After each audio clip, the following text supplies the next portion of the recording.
হিংসা যেটা হারাম, সব ক্ষেত্রে হারাম। এলেমের হিংসা করা হারাম, আর পয়সার হিংসা করাও হারাম। বুঝা গেছে? কেউ বড় আলেম হয়েছে তার হিংসা করাও হারাম, আর কেউ দুনিয়ার বড় কিছু হয়েছে, নেতা হয়েছে, তারও হিংসা করা হারাম।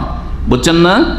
এই হিংসার সংজ্ঞা হচ্ছে তামান্নিও জাওয়ালিন নেমাতে আন সাহিবিহি, যাকে আল্লাহ এই নিয়ামত দিয়েছেন তার নিয়ামতটা ধ্বংস হয়ে যাক এটা আকাঙ্ক্ষা করা, ওয়াতালাবুন মিসলাহু, এবং সেই রকম নিজের জন্য তলব করা। আমাকে আল্লাহ দেয়নি, ওকে কেন দিল? বিদেশ থেকে যখন টাকা পয়সা নিয়ে আপনারা যান তখন পাশে যারা আসতে পারেন না, অধিকাংশ কিন্তু হিংসুক, ইল্লা মান রাহিমাল্লাহ। আরে বেটা কত টাকা নিয়ে আসে আর কত কি করছে, হ্যাঁ মরে না কেন? হ্যাঁ, মরলে খুশিও।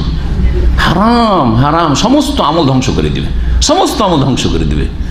আরে ইয়ে কেন ফার্স্ট হয়ে গেল? স্কুলে যারা পড়াশোনা করে বা মাদ্রাসা পড়াশোনা করে এই হিংসা চলে সাথী সঙ্গীদের মধ্যে। ও কেন ফার্স্ট হলো? ও নিচের নামুক, আমি ওপরে উঠবো। এটা হারাম, সর্বদা হারাম। জায়েজ কোনটা? যেটাকে এখানে হাসাদ বলা হয়েছে, কিন্তু হাসাদ না, এটা হচ্ছে গিবতা।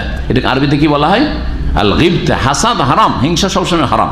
ইয়াকুল হাসানাত, নেকিকে খেয়ে ফেলে ভক্ষণ করে। কামা তাকুল নারুল হাতাব, যেমন আগুন যদি লাকড়ি কাঠিতে লাগিয়ে দেন, জ্বালিয়ে একেবারে ছাই বানিয়ে দেয়, ওইরকম আমল সমস্ত ধ্বংস করে দিবে। যার পেটে হিংসা আছে, যার অন্তরে হিংসা আছে, তো হিংসুকের নেকি থাকে না, ধ্বংস হয়ে যায়। তবে গিবতা মানে ঈর্ষা করা, হিংসার অর্থে না, সেটা হচ্ছে ওর মতো চাওয়া কিন্তু ওরটাও থাক। একজনকে আল্লাহ খুব দিয়েছেন, এলেম দিয়েছেন, পয়সা দিয়েছেন, নেতৃত্ব দিয়েছেন, আল্লাহ আমাকেও যদি দিত, ওকে যেমন আল্লাহ নেতা বানিয়েছেন, আমাকেও যদি নেতা বানাইতো, তাহলে ইসলামী দণ্ডবিধানের বাস্তবায়ন করতাম, শিরকের মূলোৎপাটন করতাম, তৌহিদ প্রতিষ্ঠা করতাম, তৌহিদ দিয়ে শুরু করতাম। আকাঙ্ক্ষা ভালো না মন্দ? ভালো, সবের কাজ। কিন্তু ওর রাজত্বের পতন চায় না, ওর আছে থাক, কিন্তু আল্লাহ যেন আমাকেও দেয়। জায়েজ কিনা? আপনি আলেম হতে চাইছেন বড় কোনো আলেমের মতো, কিন্তু সে জাহেল হয়ে যাক বা সে মরে যাক আর আপনি বেঁচে থাকেন, এটা হারাম। কিন্তু সেও বড় আলেম হয়েছে, আল্লাহ আমাকে ওর চাইতে বড় আলেম করো বা ওর মতো করো, আমি এই করব। জায়েজ কিনা? নেক নিয়ত সব আছে। আল্লাহ ওকে অনেক পয়সা দিয়েছ, আমাকেও যদি পয়সা দিতে, ওই পয়সা দিয়ে অনেক নেকির কাজ করে, আমিও ওর চাইতে কম করতাম না, বেশি করতাম।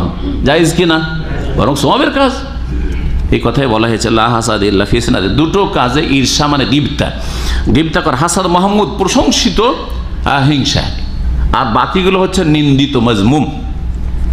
রাজুলুন আতাহুল্লাহু মালান, একজন মানুষকে আল্লাহ ধন সম্পদ দিয়েছেন, ফাসাল্লাতাহু আলা হালাকাত